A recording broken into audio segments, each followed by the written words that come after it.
Hello, all, and welcome to the Movie Bears podcast. Each week, I'm joined by hunky, hairy, huggable homos, or our four H's, as we like to refer to them, to review movies and discuss film news when it suits our fancy. Sometimes we talk about other stuff too, like this week. But as usual, I'm joined by my delectable co-hosts. One of them, of course, is the ever so handsome Jim Pliafico. Hi, and welcome to the podcast, everyone. And the fluffy and hot Will Lindis. Aw. Hey, listeners, welcome back. All right. Well, we are got furry, fluffy, and hot. Oh, the three Fs. Well, almost. Fs. Kind of. Furry, fluffy, and Sort of. fat. That's what I am. There we go. The three F. That's right. And Not formidable. Not two Fs and an H. It's been a long work day. Oh my God, my brain is not working. But yeah, so interesting show for you guys tonight. We're going to be discussing Under the Skin, the new subtle alien invasion flick starring ScarJo, one of the most up-and-coming actresses. She's in freaking everything right now, and I'm okay with that because she's amazing.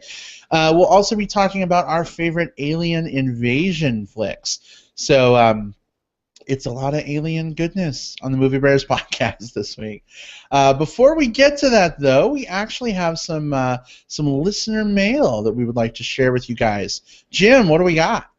Well, we got a note from a listener, a user, I guess, called, let me see, Clugs23.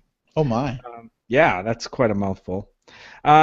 I guess he's following up a note that we mentioned on the show last week, and I forget exactly what was said, but I'll just read from this user's note that he sent in. He said, I agree with the other listener, Jim C. That's not me, Jim. I'm Jim P. He says, it's always better to hear honest opinions, and I never feel that any of you guys, when speaking of a film less than favorably, are doing so just to be negative or contrary to any prevailing positive reviews. I may not share the same stance on the movies or agree with every comment, positive or negative, but I appreciate the balance and opposing perspectives. So, first of all, thanks, and I wish I knew your first name, but Clugschizer23, for writing in and giving us your feedback. We really appreciate it. We hope you're listening this week also. I think what you're talking about was we had a short discussion about just movie criticism in general. Are we sometimes too negative or too harsh on movies? Specifically me, the crotchety old man of the Movie Bears podcast. I think it's all about Brad. It's all about Brad. Get off my comedy lawn, you unfunny Wes Anderson film. It's always about Brad, but no. I think I brought it up because I think we all have that feeling like, maybe we're just, we get these movies and they may be perfectly fine movies to a lot of people, and here we are, who the fuck are we to just rip into a movie? But we try to bring out good discussion about movies, and I think that's what this listener recognizes that we when we do it, we don't do it just to be negative. We're trying to bring out the positives and negatives in the movie, and then people make up their minds whether they want to see it or whether they agree with us or not.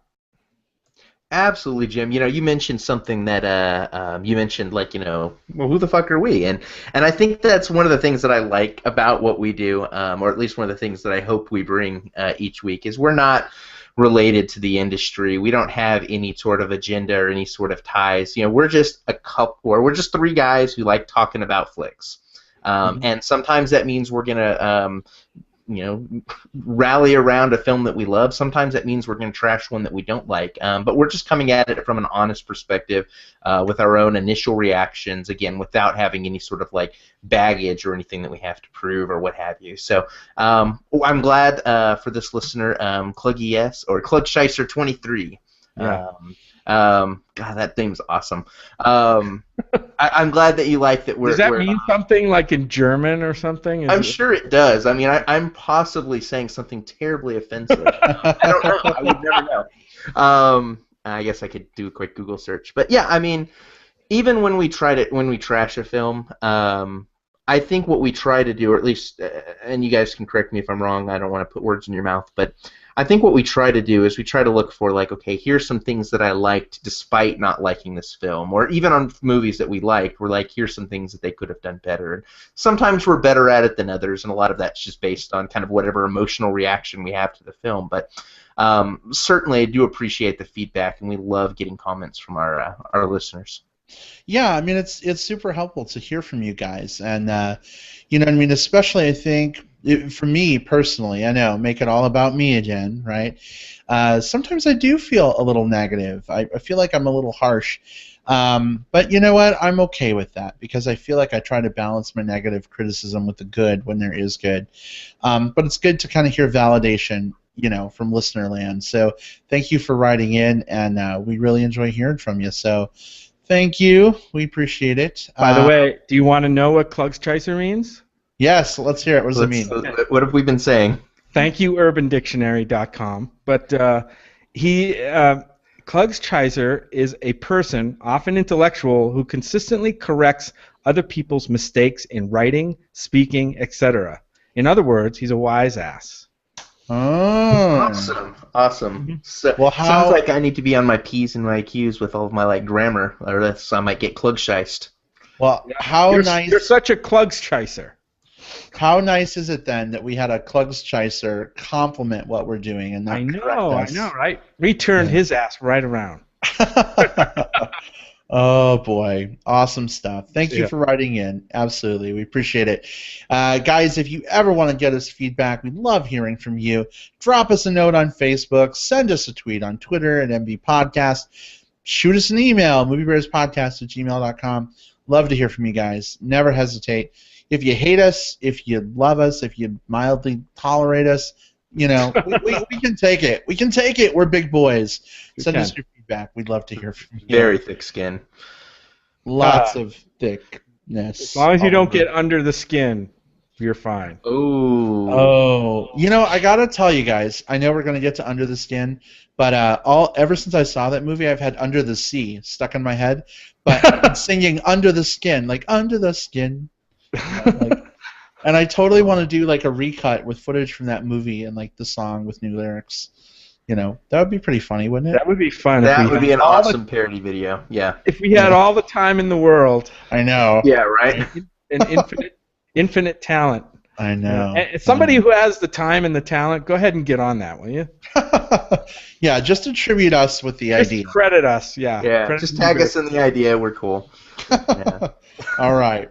Well, before we get to Under the Skin, why don't we go ahead and talk about some awesome, kick-ass, wonderful alien invasion movies.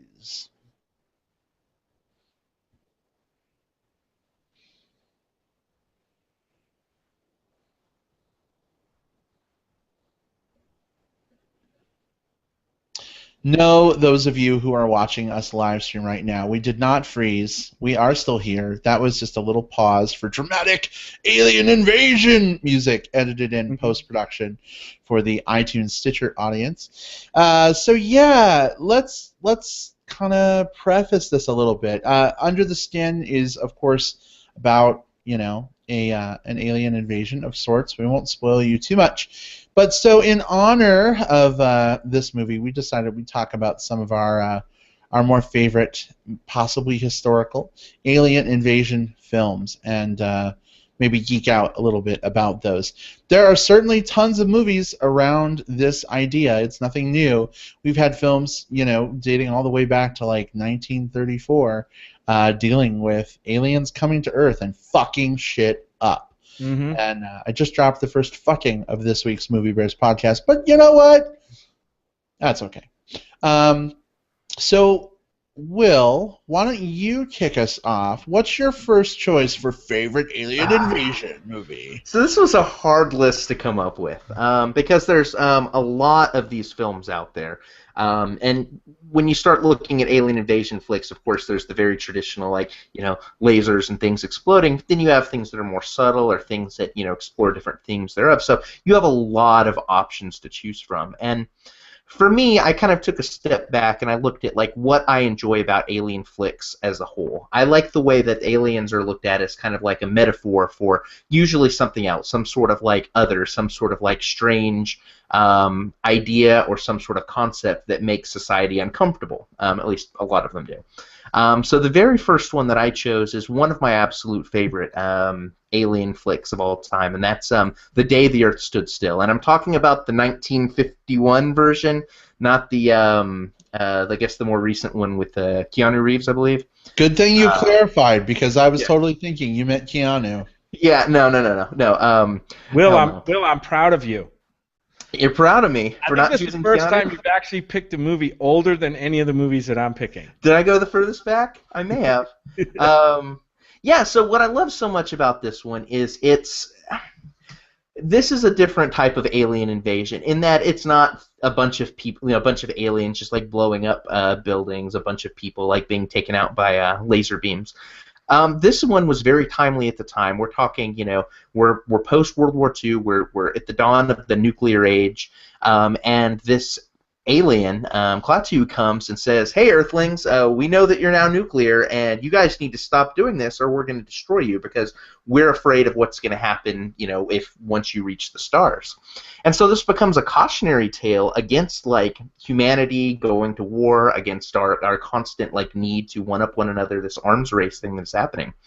So not only was it very timely then, it's also very timely now. Like there's been a lot of stages of like, there's been a lot of tense eras in American world history where war has either loomed or has been kind of something that we've dealt with. And so just knowing that this is an ongoing theme with humanity, this is the type of film that will probably always be timely. This film will always be something that we can relate to and probably learn from, hopefully. It also gives us one of the coolest robots of all time. We did a robot show a few months back. Check it out in our archives. This gives us Gort, the really badass like defense mechanism for for Klaatu and for his ship. Very menacing, and just kind of shows us that no matter how much we try to one-up one another, there's always going to be someone stronger, and if we fuck with them, well, we're going to get fucked back. So I loved this film. It's one I remember watching in school. Like they made us watch it in like English class, and I loved it then. I actually did a rewatch of it this week, just kind of getting ready for it, and it always stands up for me. What do you guys think of this one? Oh yeah, I mean I love this one. The iconic Gort the robot. I think we talked about this movie before when we talked about our favorite robot movies. We sure did. We're double dipping, yo. Yeah, double dipping. So, this is a strong, one of the really strong like moral, human moral message stories in science fiction, and a lot of them have some element of kind of a moral to the story or some kind of cautionary tale. But this one was really strong, really well done, so iconic. Just loved the design. I mean, this was back when movies were still primarily in black and white. Just made a huge impact on science fiction storytelling from that point forward. I love this movie. Yeah, definitely a fun flick. There's not really much more I can say that you guys haven't already said. It's a good one, for sure. Yeah. The only thing I would add is Klaatu Barada Nikto, because it's fun to say. It's Klaatu Barada Nikto, is that it? I believe so, yeah, or I could be butchering the pronunciation. Yeah. But nice. Jim, what about you? What's your first pick? I say, well, fuck all that intellectual shit. I think we just need to bring on the aliens just blowing shit up. So we're going to skip ahead only 2 years from where Will was. We're going to 1953, and the original The War of the Worlds movie, or otherwise known as H.G. Wells' The War of the Worlds, adapted from Wells' novel. This one was, I don't know who the director was exactly, we could look it up, but this one was produced by a guy named George Pal. We've talked about him on the show before. If you remember when we talked about our favorite time travel movies, The Time Machine from 1960 was one of my picks, and he was the director of that movie, and he produced the War of the Worlds. Anyway, I can remember watching this movie when I was a little kid and being scared shitless from these Martian ships that were they didn't really zoom around, but they just kind of hovered across the landscape and down the street. Basically, the story is meteors crash to Earth in rural California, or at least that's what we see in the movie. They're discovered to be radioactive. All of a sudden, these guys are watching one of them, and the top starts to slowly unscrew. Like, we're talking over the course of hours. And then the top comes off, and this, like, giant snake-like head, I guess, or eye, or whatever you want to call it, comes out of the hole in the meteor. Or is it meteorite when it's on Earth? I forget which one it is. But anyway, it shoots out this death ray and just starts obliterating people, turning them into, when the death ray hits them, they turn into skeletons. This was one of the first color movies too. This was done in Technicolor, and it was quite an amazing sight. Great special effects. Those of you who've seen other versions of the War of the Worlds, it was a 2005 movie with Tom Cruise, which I don't think was anywhere near as good as this one. Other versions of the movies had the Martian vehicles up on legs that kind of walked across the landscape. This one did away with the legs and actually had these hovering. They weren't really flying saucers. They were kind of wing-like things that floated across, and the snake head just shot these death rays at blowing up buildings and killing people. And basically these aliens were just strictly on a search and destroy mission to kill all life on Earth. They were I think they were just taking over Earth to make it their own. And they were from Mars. It was made clear at the beginning of the movie. Yeah, I just remember being scared to death of this movie. There was some cool stuff in here. They tried to. Will mentioned his movie was a cautionary tale about the nuclear age or the atomic age. This one also had. They tried to drop an atomic bomb to kill the Martians, and it didn't touch them, didn't phase them at all.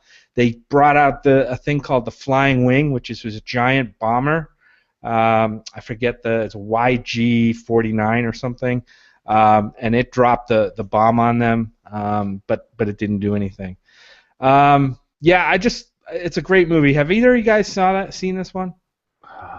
It's been ages since I've seen this one, enough so that I'm thinking of the plot details, and I hate to say it, but like the 2005 version kind of like blurs into my brain, not because it's a superior film, just because I saw one much longer ago, and one has been much more recent. But this is another one where I know Spielberg, when he made the 2005 one, he had some quotes about how every version or every major version of War of the Worlds usually coincides with some sort of like tense period in human history, or some sort of like tense period of like war or something that's coming up. So some of the things I'd mentioned in talking about the previous film kind of apply here as well.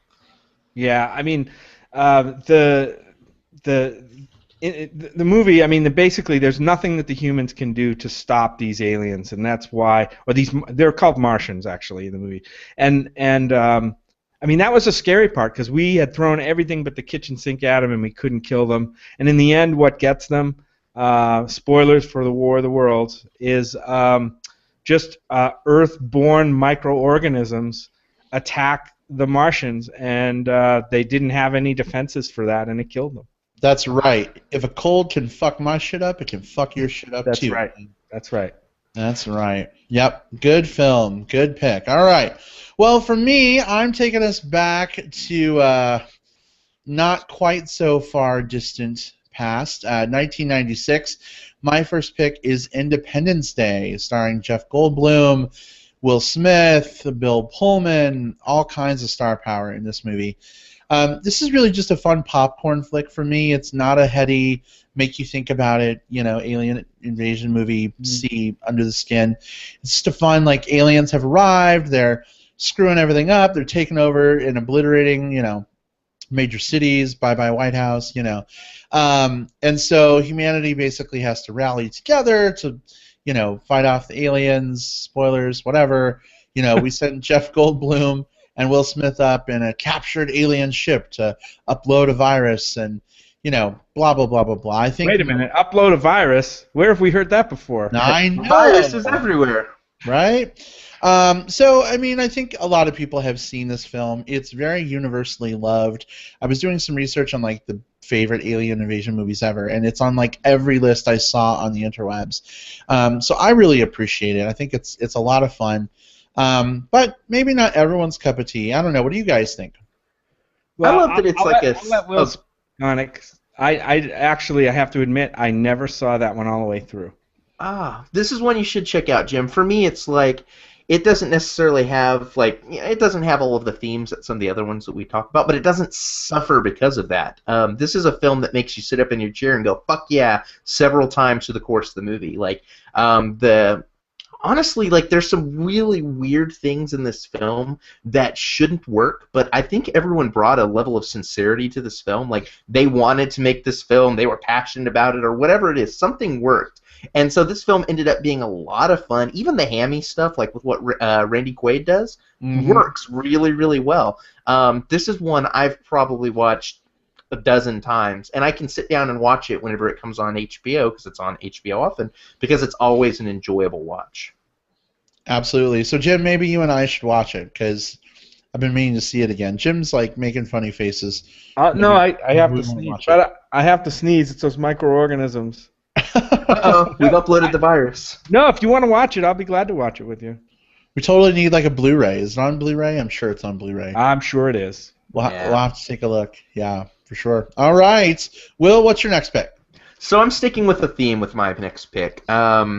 Both of my choices are ones where it's less about, like, the invasion and more about, like, kind of showing humanity, like, here's some things that you're doing wrong or could do wrong, and maybe that reflects on me and my personal taste or style or what have you. But my choice is 2009's District 9. So this was a bit of a different film in that the aliens appear fairly early on in the film, and this one they call them prawns. And they are quickly rounded up into these concentration camps in South Africa, very much a commentary on, like, apartheid. So what I like so much about this one is, again, it's a cautionary film about, like, the type of things that we do to one another. And it's also interesting to watch. You've got this main character played by Sharlto Copley, who we also saw in Neil Blomkamp. He's the writer and director. His follow-up film Elysium. But Sharlto Copley is this, like, bureaucrat who doesn't have a lot of, like, humanity to him. And as the film progresses more and more, something happens to him which strips away his physical humanity, but his actual moral humanity. He becomes more and more humane as the film goes along. So it's one of those films where it's really fascinating to watch his transformation. It's really fascinating to watch, just like, wow, like this is what we're doing to these aliens, but this is something that we totally do to one another as well. I love it. What do you guys think? Yeah, I liked District 9 a lot. Brad, do you remember when we saw that movie? Yes, I do remember when we saw were in that movie. Chicago. We were in Chicago. Yeah. Right.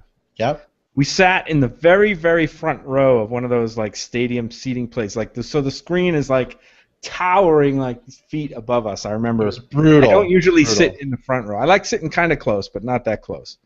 But yeah, I mean, I like the movie. I love the world that they set up. A very, like, gritty, post-apocalyptic, I guess, or almost post-apocalyptic.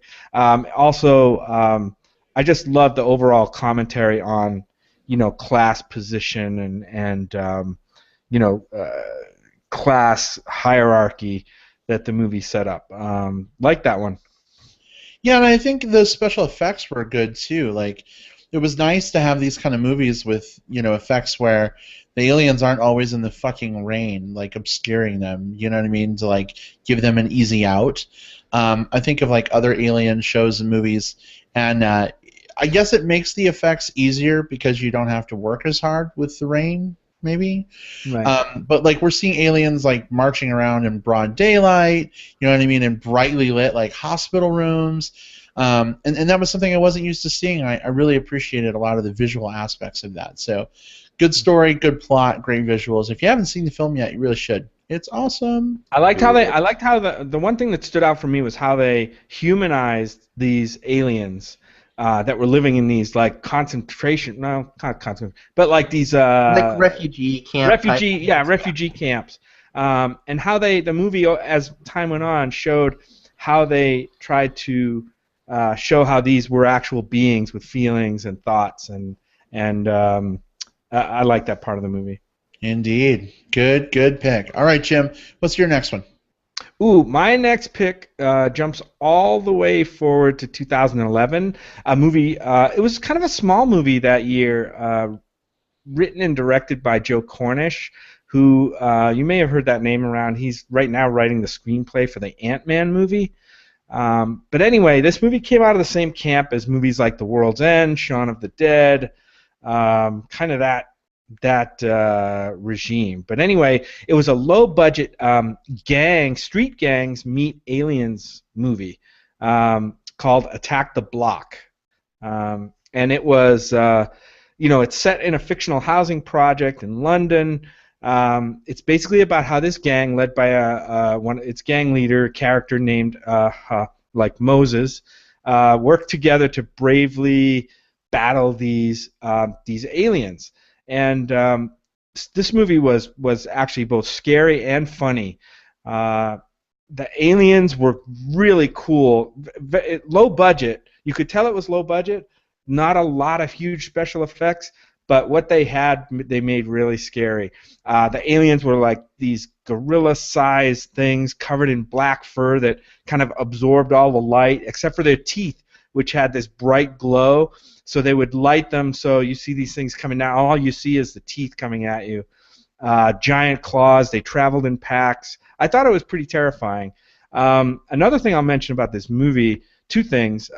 John Boyega, he's a relative newcomer, a young guy. Look for his name, remember his name, because he is cast in the new Star Wars 7 movie. So I know when I saw this movie, I took notice that this guy has chops. He knows what he's doing, and I just thought he gave a very impressive and rangy performance for such a genre movie.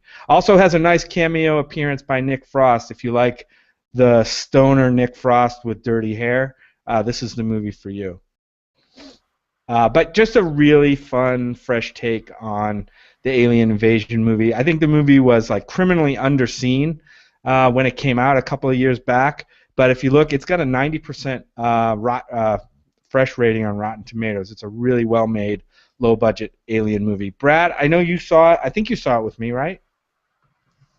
I did see it with you, and actually I kind of have to disagree with you. I didn't think it was that great of a movie. You didn't like it? I didn't. I don't really enjoy stoner comedy, and so I think it just didn't really do a lot for me with the Nick Frost stuff. Yeah. And I was having trouble because I couldn't understand a lot of what the characters were saying because of the accents, and they were talking so fast. And when I can't really pull the dialogue down, I get just really disconnected with what's going on. And so it's me being, crotchety old man of the Movie Bears podcast. But I don't know. Like I thought it was kind of fun in the visual sense, but I don't know. It just really didn't trip my trigger. Fair enough. I will agree with the warning though. If you find this on Blu-ray or DVD, and you want to give it a shot, one thing that does make it hard is it's about a London gang. So they have a very heavy accent, but they're also talking some kind of slang sometimes. And so not only is it hard to pick up the words they're saying, but the words they're saying don't even register with what a lot of people say. So you may want to just turn on the closed captioning to get some of that if you do watch it. Indeed. I mean, I find I have to do that with a lot of UK movies. I do that with Doctor Who sometimes. You know what I mean?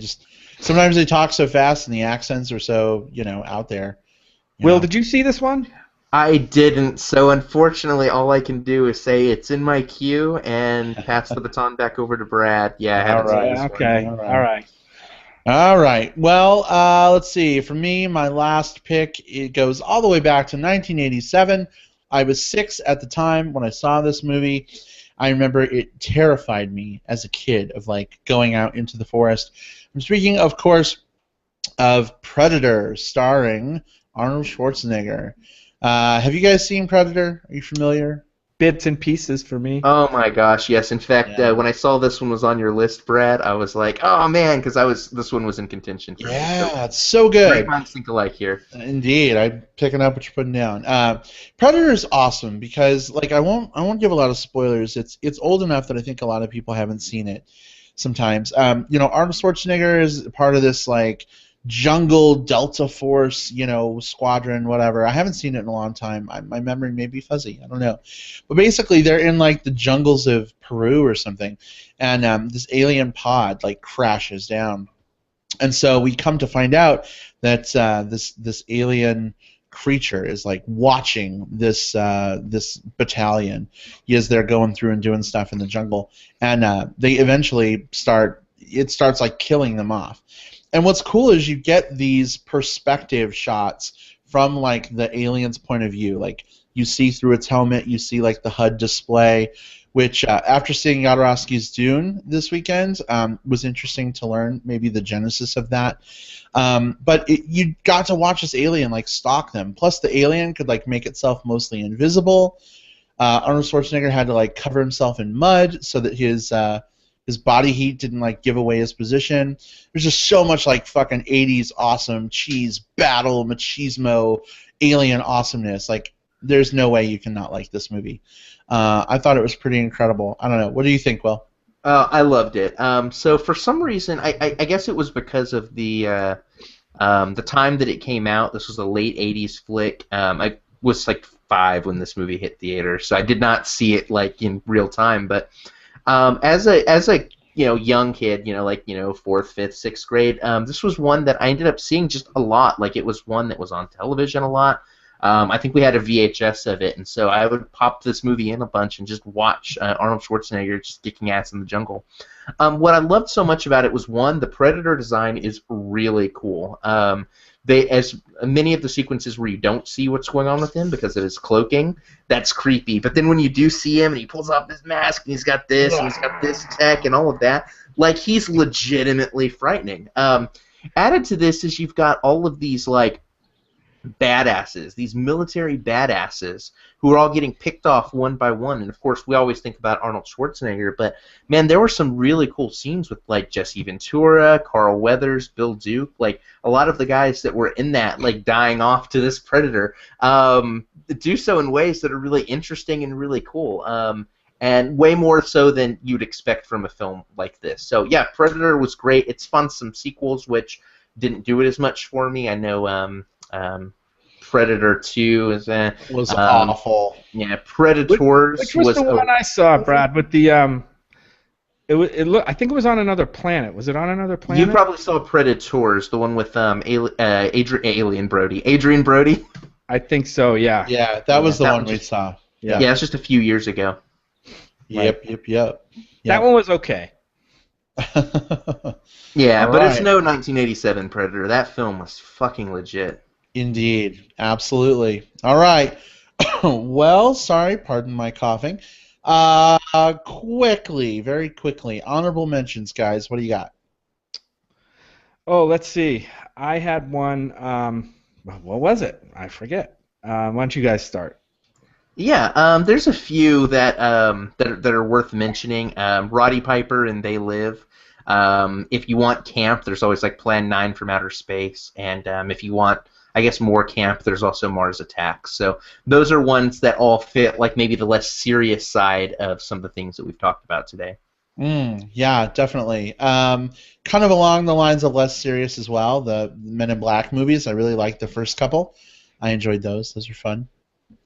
And mine was Invasion of the Body Snatchers from 1970. I don't know what year. 78 or something 78? like that? Or? Yeah, Donald Sutherland. There was actually that was a remake of one that was also in 1953. But that's the one that I remember, and I remember it. It was pretty terrifying as well. Mm. My last honorable mention for favorite alien invasion movie is the director's cut of Little Shop of Horrors. Oh yes, why didn't I think of that? Just the director's cut though, with the alternate ending, not the original film. Why is that? Well, okay. It's more alien-y? Well, the movie ends very differently in the director's cut. Remember, it's a whole alternate ending. Yes. Will, have you seen the director's cut? I've seen clips of it on YouTube because someone I don't own it. And I haven't actually seen the full thing, but I've seen the ending. And looked it up somewhere. He's also seen part of it as props at the Alamo Drafthouse slaughter. Right. Oh yeah, the Alamo Drafthouse near my house is fully decked out and just plant invasion stuff. Yeah, you're right, Jim. Well, spoilers, real quick. I know we got to move on, but in the alternate ending in the director's cut, the Audrey 2 is not destroyed. It lives, and it goes on to populate the plants throughout the planet, and they fucking destroy cities and take over. It's like a Godzilla movie at the end. Yeah. And it's awesome. Totally awesome. I wish the movie, like Seymour and what's her face, they both die. They become part of the plant. Hello. No happy ending for you. Anyway. Nope. It's awesome. So, all right, guys. Well, how do you feel about shifting gears a little bit and talking about some Scarlett Johansson goodness? I'm ready. Let's invade it. All right. Let's move on to our discussion of Under the Skin.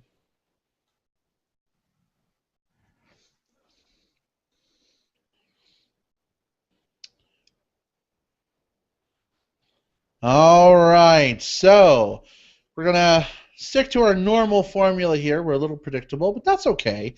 And we're going to give you a little advice, spoiler-free, of course, in terms of whether we think you should go see this film.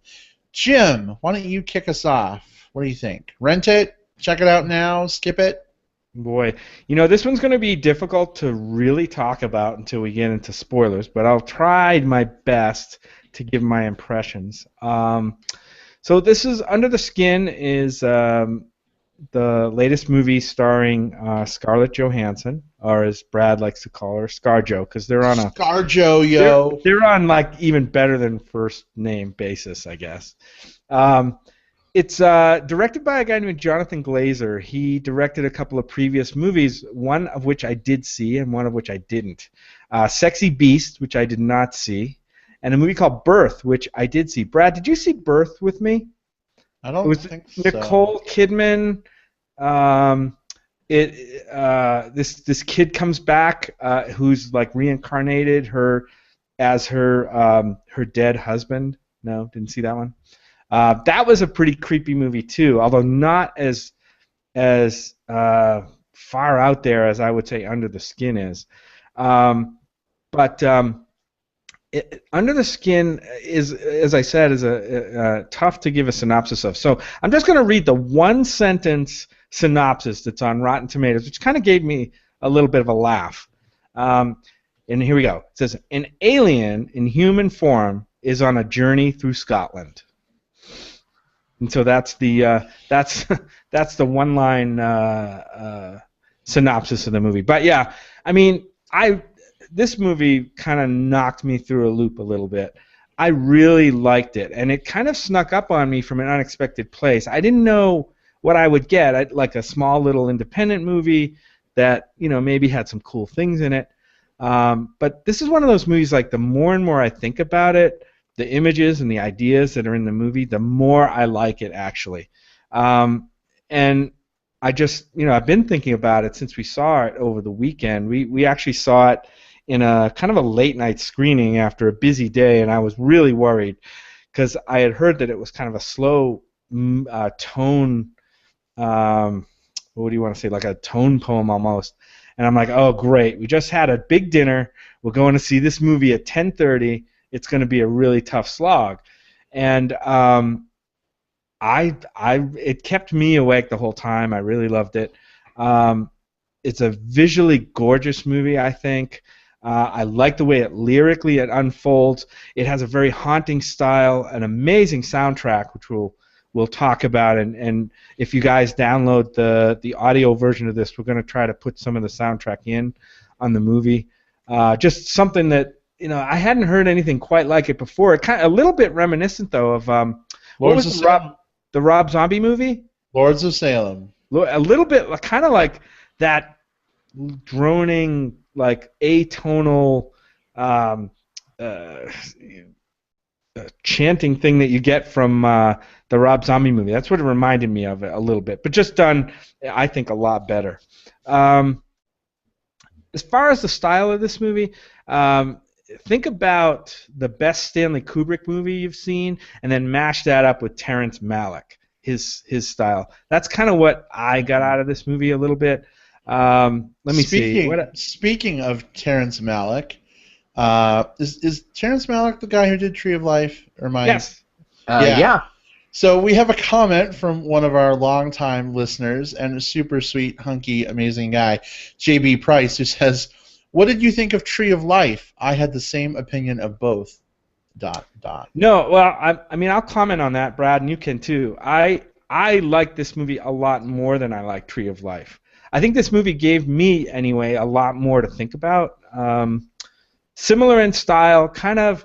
Some people will call it slow or ponderous, or maybe even, a little bit pretentious or self-indulgent. I just didn't see it that way. I just found it much more interesting than Tree of Life, and less pretentious than Tree of Life, I thought. Brad, what did you think?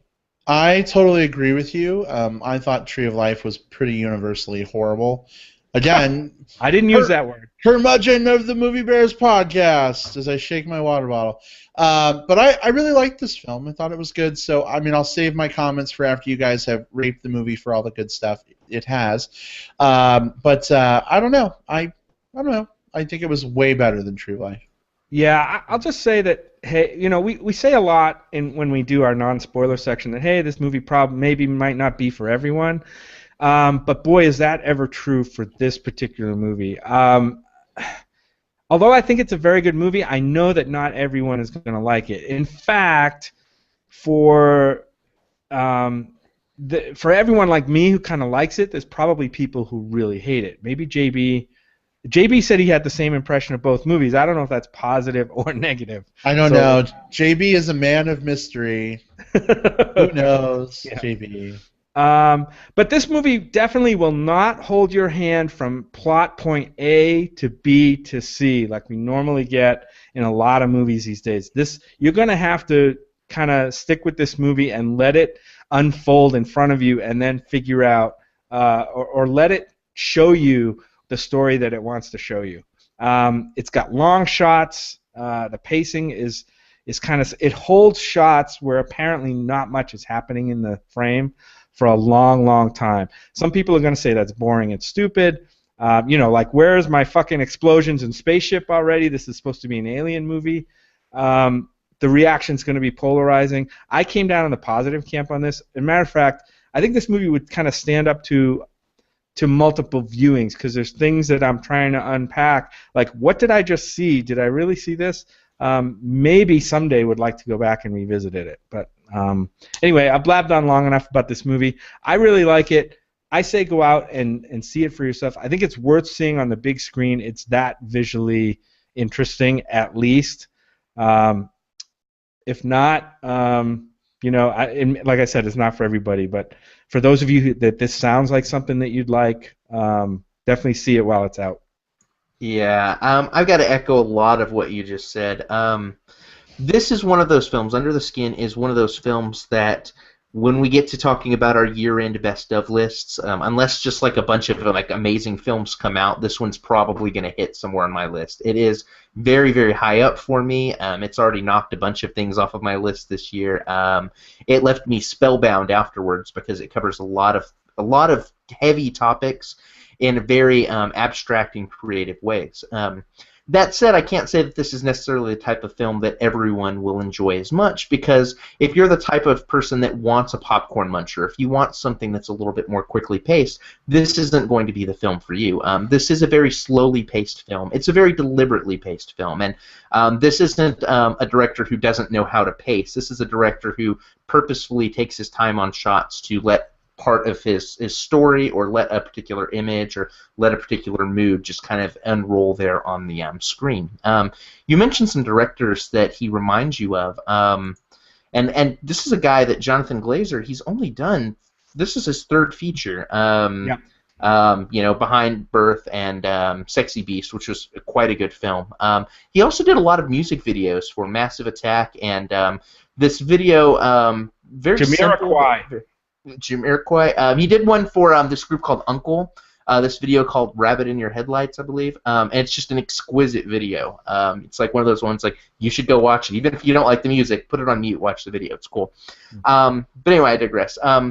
The director he reminds me a lot of is one that I've brought up a few times on the show, and it's because it's a director that I enjoy quite a bit. It's a guy named Andrei Tarkovsky. He did Solaris back in the 70s. He did Nostalgia and The Sacrifice, both of which you can find on Netflix. And this is a guy who, a lot of his shots are just a still frame of something happening for an extended period of time before he moves on to his next still frame.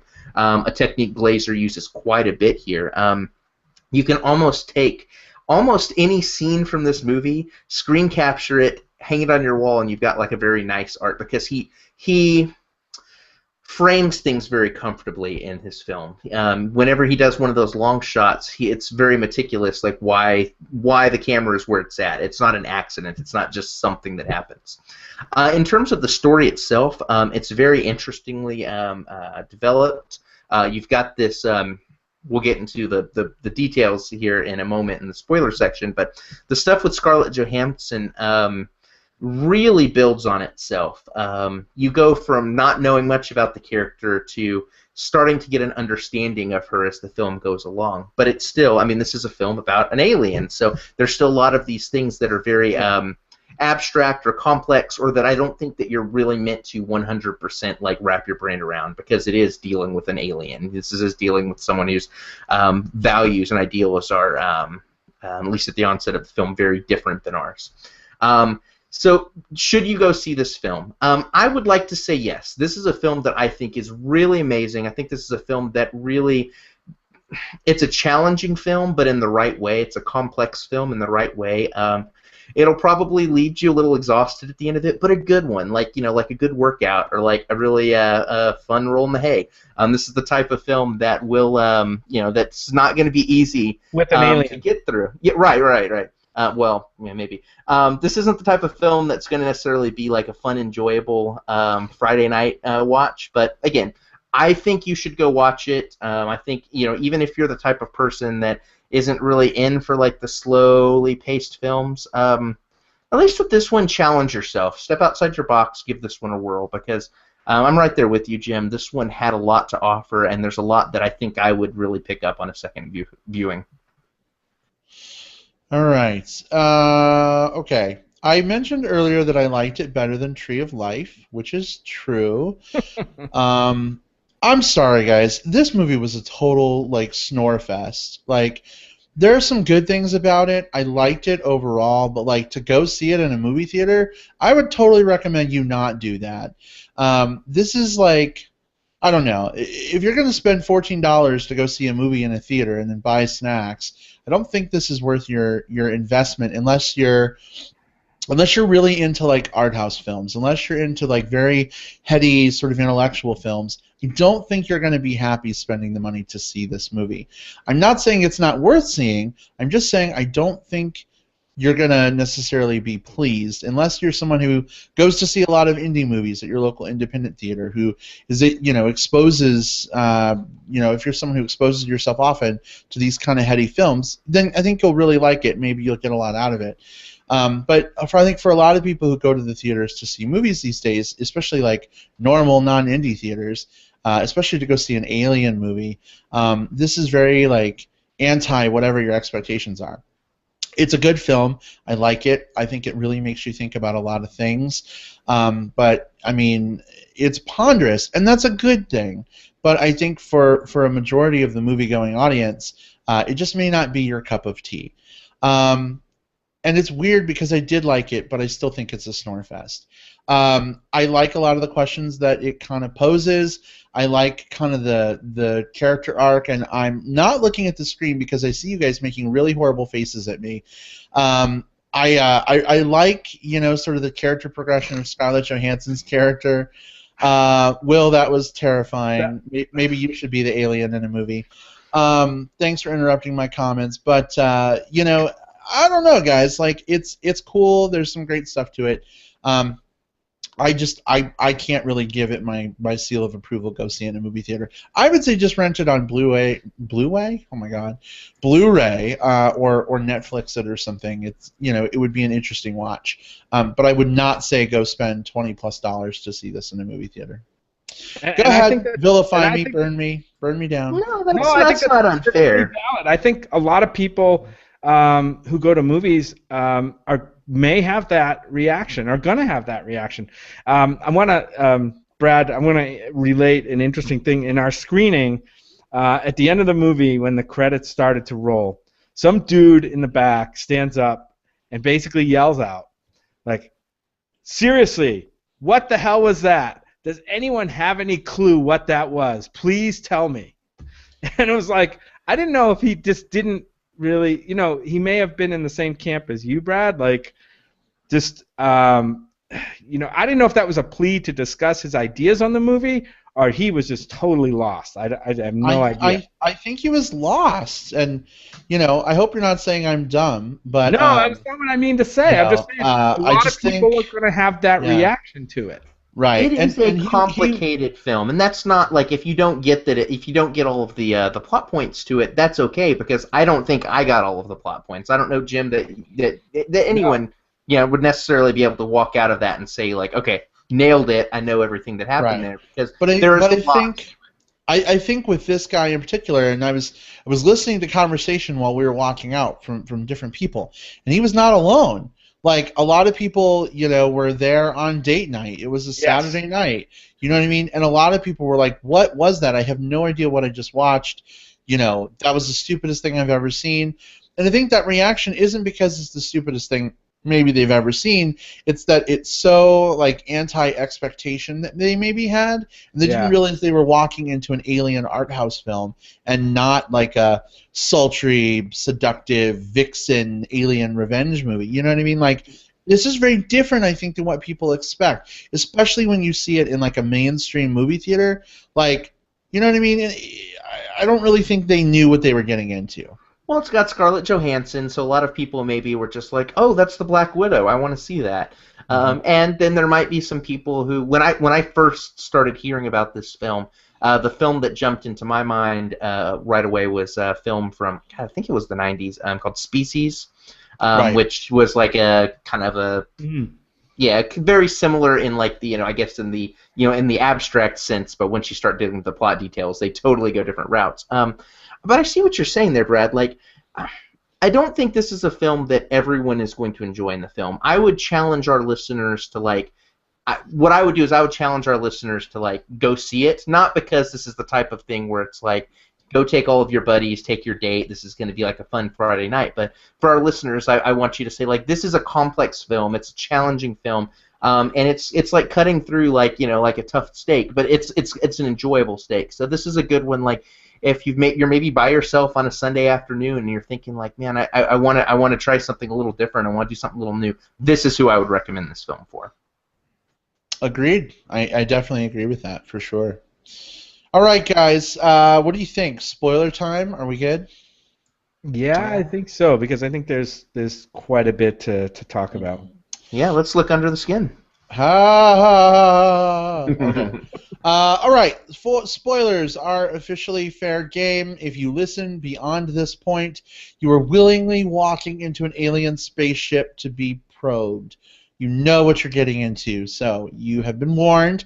Here we go. Spoilers. I'm going to kick this off with one of my favorite things, guys. Erect dick in this film. I knew you would go there. Yes.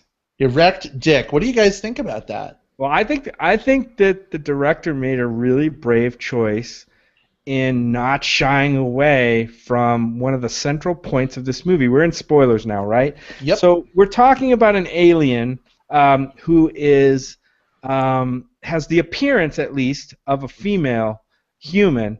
That is apparently her mission is to go around and attract men with her appearance, bring them back to her lair of death or whatever the hell it was, and kind of assimilate them and harvest certain parts of their body for whatever they were going to use it for. A lot of it wasn't too clear at least in the movie. But so sex and sexual attraction was a big part of this movie and a key component to how this particular alien being was able to lure humans into its trap in order to meet its objective. So this movie went there, and it showed some erect penis in at least 2 or 3 occasions that I saw. Yeah. It did not shy away from the boners. No. And it works here because it does not feel gratuitous. It doesn't feel like it's there to make a shock. It's there because this is a film that is very much about not as much human sexuality, but more like the kind of the imbalance of power in like a seduction type situation. Of course, she is a stalker. She is a seductress. She is someone that's luring these men to their deaths using her wiles and her appearance. You get to see these men kind of stripped bare, both the attractive ones and one later on who is disfigured, who is not attractive. And they don't shy away there either. You get to see a very raw look at each of the people that she takes on right before killing them, which is important for some of the transformations that happen a little more towards the end. We'll get to those here in a moment. Since we're still in boner camp. As much boner as we saw in this movie, for me anyway, none of it was really what do I want to say? Didn't excite me at all. Not in that way. It was just like, okay, here's a guy. He's sexually aroused and he's about to be murdered, basically. It was very, very kind of like a weird combination of emotions for me to see that. And I think that's what this movie did. It made me feel things that were very real but strange at the same time. Well, one of the things I really liked about how it creates some of those feelings of realness, I was reading today, Scarlett Johansson was totally driving around Scotland, talking to real guys, pretending, that she was really lost. And so they had cameras in the vans. I guess they later got the guys to sign release statements so they could use the footage. But a lot of the reactions we see are real. They don't know it's Scarlett Johansson. Right. You know what I mean?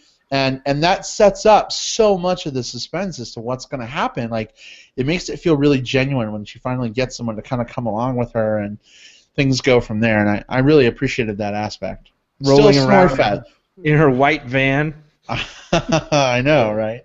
Well, also the fact that we don't know what her motivations are right away. We know that she's trying to talk to these guys. She's trying to lure them into her van. We're not really sure, well, what is she going to do once she gets them there? What's going to happen next? And even when we see some of the stuff that happens, we're still left with a lot of questions. What the fuck was that? Yeah, and I like that because it makes the alien culture still feel very, very alien. At no point did I have to have Morgan Freeman come out and say, at the beginning of time, these aliens did this, but they're after the human skin. At no point do you have this film does not spoon feed you.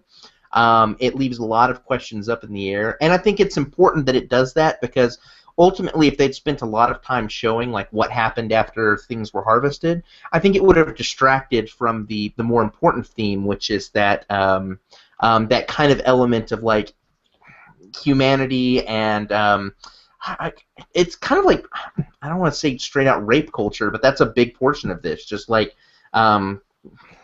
she kind of takes on a role that very early on is extremely male, I guess, in that she's going around hunting down these males who are very vulnerable. There's a bit of a role reversal there, which is part of why it's as a male, as someone who doesn't have to go through what females go through. It was another set of like uncomfortable emotions, just kind of seeing kind of the through someone else's lens, seeing through like the woman who's afraid to walk to her car at night, that sort of thing, like kind of being put in her shoes. But even more so as the film progresses, we get Scarlett Johansson starts to wonder about what it's like to be human and start to try to take on some of these human traits. She starts to want to be, I don't know if she doesn't straight out say it, I don't believe, but I don't know that she straight up wants to be human, but she wants to kind of, now that she's wearing the skin, she wants to explore a little bit what it's like to be human. We have that with a couple of different sequences.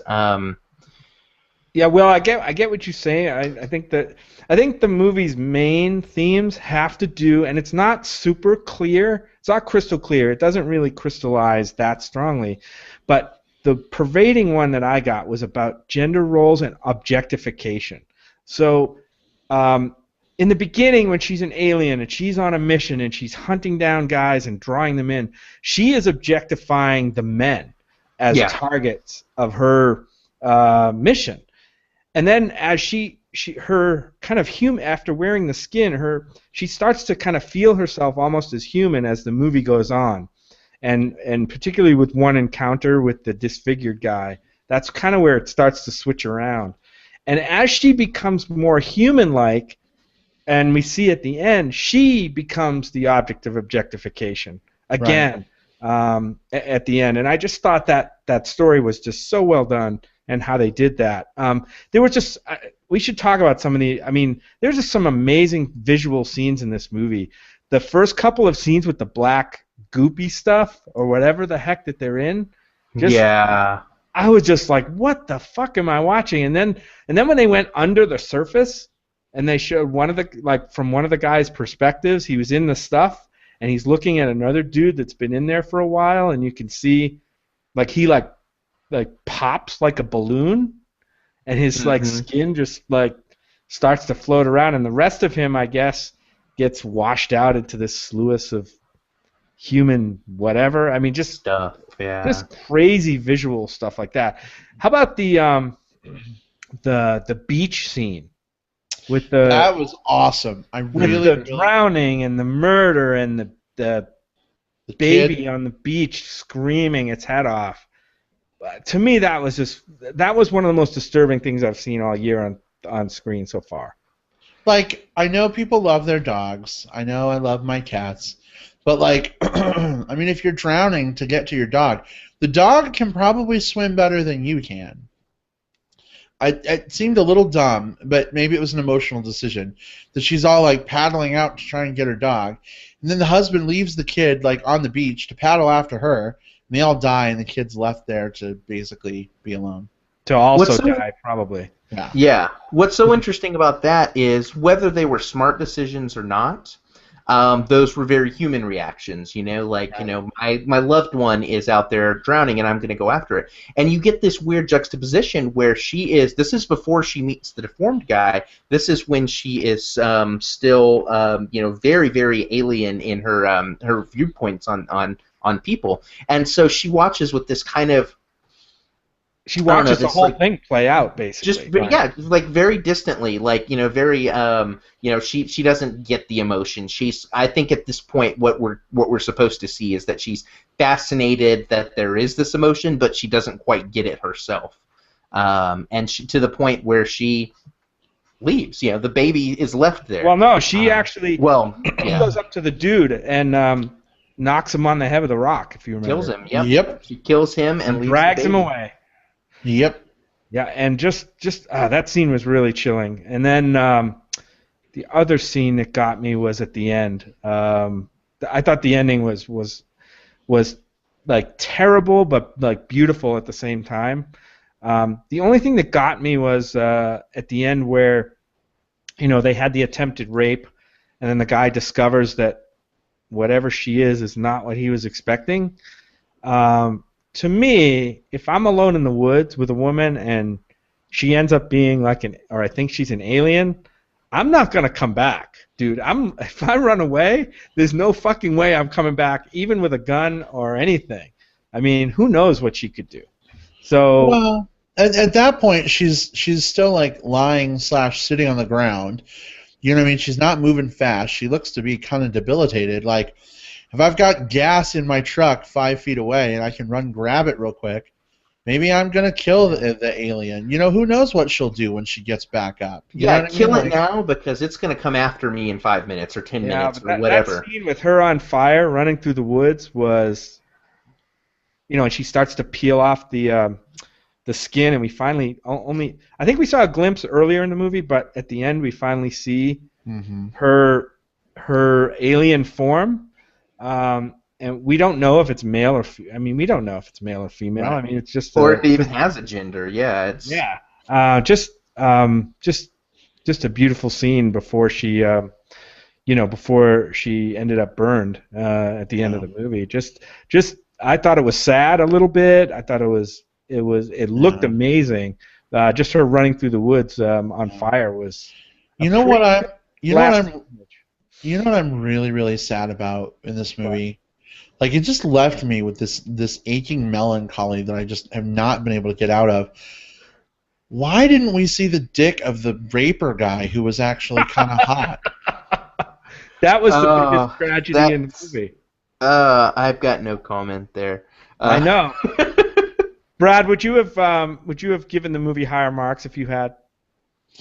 No, I don't think so. I'm kidding. I think it would have been a little more titillation than Scarlett Johansson's boobs for me. But I don't know. I would have appreciated seeing it. I felt like it sort of it took a step back there. I felt like it had been really brave up to that point, and then when they were doing the rape, I think maybe a choice was made. Like, if we have this rapist and he has an erect penis, maybe that's too much of a mental image. You know what I mean? Like, and I felt like they took less of a risk in not showing nudity in that scene. The rape never got to much sexual. It was the violent. I mean, I think his intention was sexual, but he was struggling with her, right? Trying to restrain her when her skin tore or something happened. I think whatever happened to make him run back to the truck happened before he got to the arousal part. I'm just guessing. The other thing too is that we're dealing with this is after the shift. Before the shift, she's in control. The men are her victims, so we see them as fully nude, fully erect, fully in a state of like vulnerability. Like not only are they naked, but they're in a state of aroused. Like they were sleepwalking almost. Yeah, so this is them vulnerable. So at the end, this is not a guy that's vulnerable. She is the vulnerable one. So I think that might be the justification there, is that showing him the same way they showed the previous guys wouldn't necessarily fit with this way that the film switched tonally. I do like a lot of the things there at the end, because you do get to see her as making a lot more, I don't want to say human decisions, but I think some of the things where maybe her less wise decisions, going off on her own, exploring these different things, are not things that were probably part of her mission. Her more probably logical, more structured, more built into whatever her race is, like original mission. And if she had stuck with that, she would have been totally fine. But she kind of let this humanity seep into her. She made some decisions that ultimately resulted in her being violated, not necessarily like penetrated, but she was her skin was pulled off and she was subjugated, and then she was killed. So there's something about this film that kind of lets you see humanity as kind of both a strength and a weakness. A very nuanced look at humanity. Indeed. All right. Well, any final thoughts on Under the Skin, guys, before we move on? I have a little tidbit. At the very beginning of the film, we hear audio of what is Scarlett Johansson practicing words and sounds. Do you remember, like? Oh yeah. That kind of stuff. That actual opening leads us to believe that she's an alien trying to learn human language, but it's actually audio taken from Scarlett Johansson practicing her British accent. Oh wow. So he used that in the film at the beginning of the film, which I thought was pretty interesting. Wow. The other scene that real quick, the scene with the disfigured guy I thought was really interesting because that was kind of a turning point in the movie, at least for me. And when it showed him being released or let go, but then the dude on the motorcycle shows up, right? And we don't know anything about these dudes on the motorcycle other than they're somehow connected to the mission that she's on. That's all we really know, and that's really all we learn at the end. I mean, they're searching for her, we think. But other than that, we don't know much. But the dude on the motorcycle catches up to the disfigured guy, and, like, my heart just sunk at that point. Just real, like a sadness. It was a really quick scene. And the neighbor was watching the whole thing, if you remember. But just kind of a strange scene to me. Mm. This movie brought out some things. It made me feel some things that a lot of other movies this year just did not. And I think that's why I give it as much credit as I do. Yeah, I think this is one that I'm still going to be unpacking this film mentally, like, for weeks to come. Like, I feel like I've gotten kind of the bulk of it unpacked, both emotionally and, like, logically, but every so often I just think back to this film and think, oh, I think that's why he went this route, or I think this is. And to me, that's the mark of a good film, something that I don't just get to enjoy in the moment, but something that kind of gives me, like, the everlasting gift of just enjoyment and thought and emotion and all of them feels. I think the movie would have been way better if Scarlett Johansson had broken into a rendition of "Part of Your World," singing to the disfigured guy. In place of the awesome soundtrack, I thought this movie had one of the best, soundtracks so far. That actually lent to the feeling of the film. Just a really creepy soundtrack. Agreed. All right, guys. Well, why don't we move on to some very quick plugs. Jim, what do you got this week?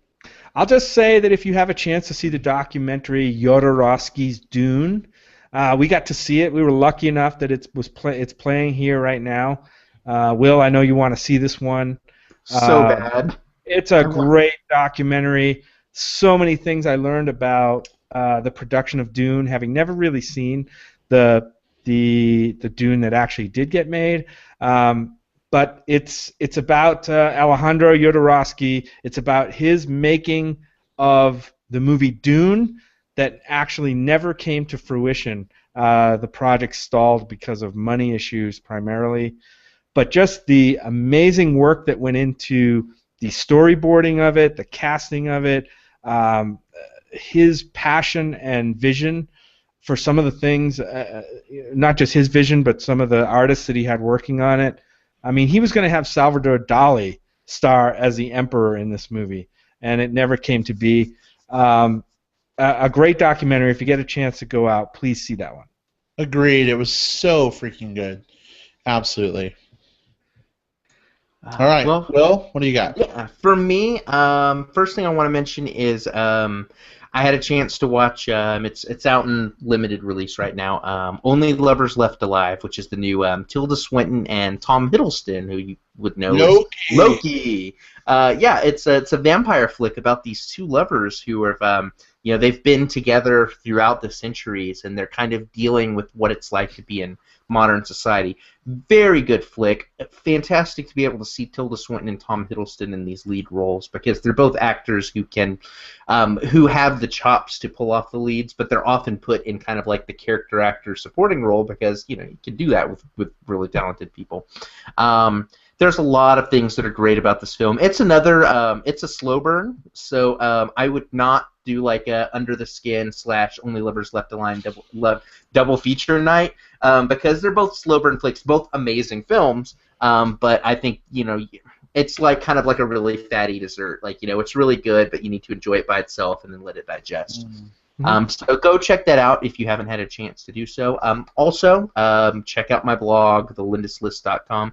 I had a chance to screen The Amazing Spider-Man 2 last night. So I will have a review for that film up on Friday the 2nd, which is or May 2nd, which is release date. you might be surprised about what I have to say about this film. Awesome. All right, plugs from me this week. One Brad, plug. what do you have for plugs this week? Singular plug from me. I'm just going to just pimp out Movie Bears Podcast TV. We had a fun episode this week, catching up on the last few episodes of Game of Thrones, and it is kind of movie related because we talked about the first 2 episodes of the new Fargo TV series based on the 1999 film of the same name.